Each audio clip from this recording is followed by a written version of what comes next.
What's up, Redemption family? This is Pastor Aaron, and once again, I'm going to give a pastoral encouragement. I hope that you can tell from these that I really love being a part of this church.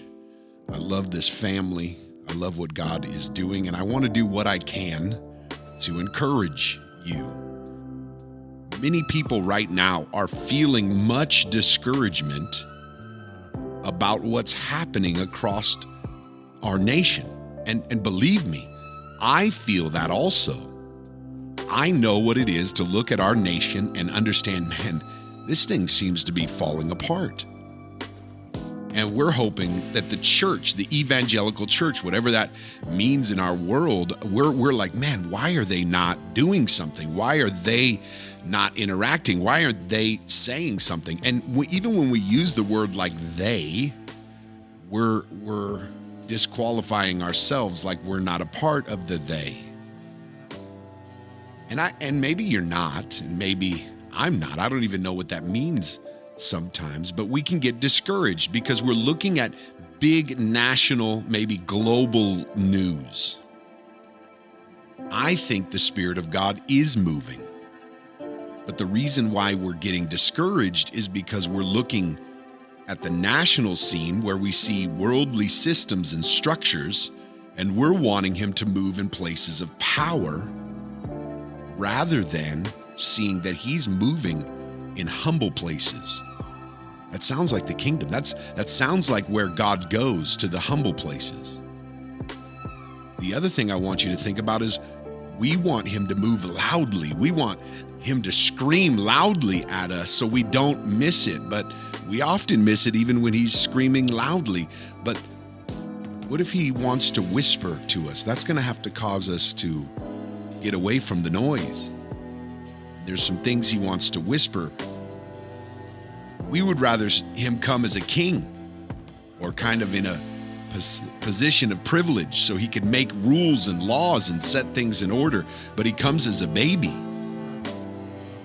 We wish he would move on the rich so they could use their money to change things, but instead he comes to the poor. We want him to come to the proud, those who seem to have power, but he comes to the humble. So what if you wanted to see the Spirit moving meant not that you could look at the national scene and see it, but that you got to press into the local? You've got to go to the places where the humble, the broken, the people of God are at and see his Spirit at work.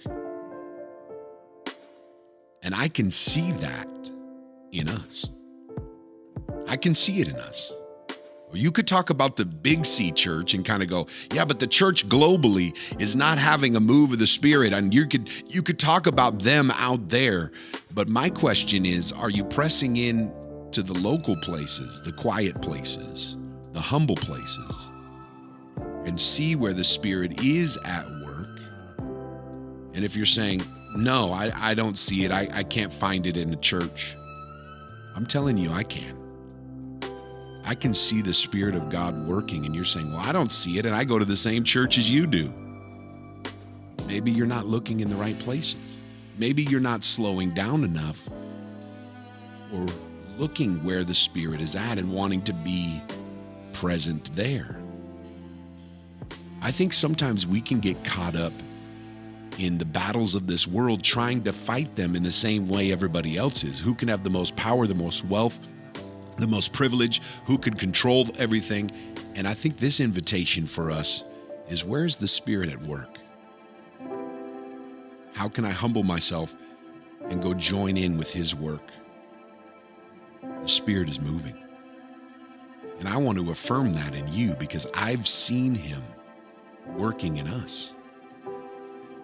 I've seen him, as we're gathering back together, start to move in the hearts of people. I've seen him in the hearts and minds and eyes of his people. I've seen him as we come together and start worshiping and singing together. I've seen him as he's changing lives and relieving our anxieties and bringing his peace. I've seen him at work, and I continue to see him at work, and I'm thankful that he allows me to see him. Some of this is us recognizing where God is working. Church, he is at work. His Spirit is moving. So let's recognize it. Let's look for him. Let's follow him. Instead of going after the things that maybe impress us, let's go after the things of the kingdom. Instead of going after the things that are loud, let's go after the things that may be humble and quiet. Instead of going after the things that seem like they are rich, what if you go after the places that in the kingdom are rich, and finding amongst the poor there's riches? Let's let the Spirit of God blow where he wishes. Let's follow him, his leading. So thankful to be a part of this family. I pray this encourages you. God bless you, fam. We'll see you this weekend.